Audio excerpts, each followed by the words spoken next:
પંચમહાલ જિલ્લામાં કાલોલ તાલુકાના સુરેલી વાંટા ફળિયાની સરકારી પ્રાથમિક શાળામાં જર્જરિત ઓરડાઓને કારણે વિદ્યાર્થીઓની હાલત કફોડી છે।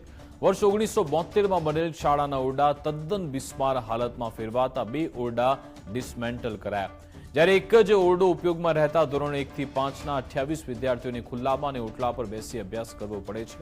શિયાળો અને ઉનાળામાં વિદ્યાર્થીઓને ભારે તકલીફ સહન કરવી પડે છે। બિસ્માર ઓરડામાં સાપ જેવા ઝેરી જાનવર દેખાતા વાલીઓમાં ભયનો માહોલ છે। સલામતીના ભાગરૂપે તાડની વાડ પણ કરાઈ। વાલીઓએ સરકાર પાસે વહેલી તકે નવા ઓરડાઓ બનાવવાની માંગ ઉઠાવી। શાળાના આચાર્યએ જણાવ્યું કે ડિસમેન્ટલની પ્રક્રિયા પૂર્ણ થઈ છે અને ટૂંક સમયમાં ટેન્ડર પ્રક્રિયા હાથ ધરાશે।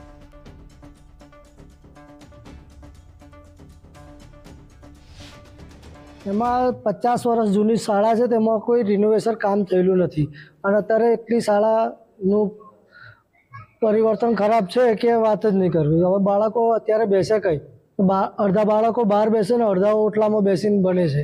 નવી શાળા બનાવવા માટે અનેકવાર રજૂઆત કરી છે, પણ તે છતાં કોઈ તંત્ર કામ કરતું નથી।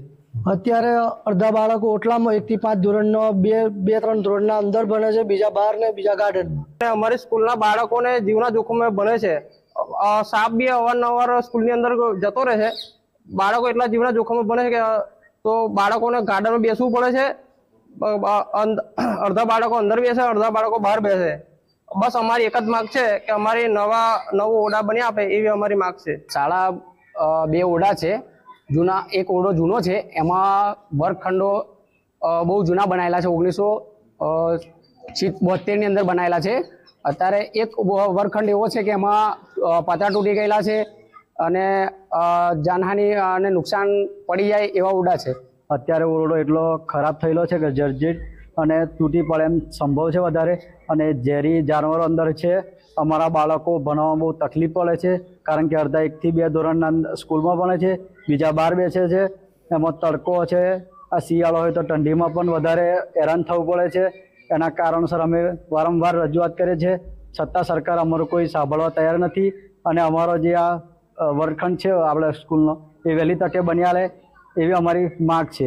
ડિસમેન્ટલ કરવા માટે શાળાના આચાર્ય તરીકે જે અમારી પ્રોસેસ હતી તે અમે તાલુકા લેવલે, જિલ્લા લેવલે ફાઇલ પહોંચાડી છે અને તે ડિસમેન્ટલ માટેનો અમને હુકમ પણ મળી ગયેલ છે।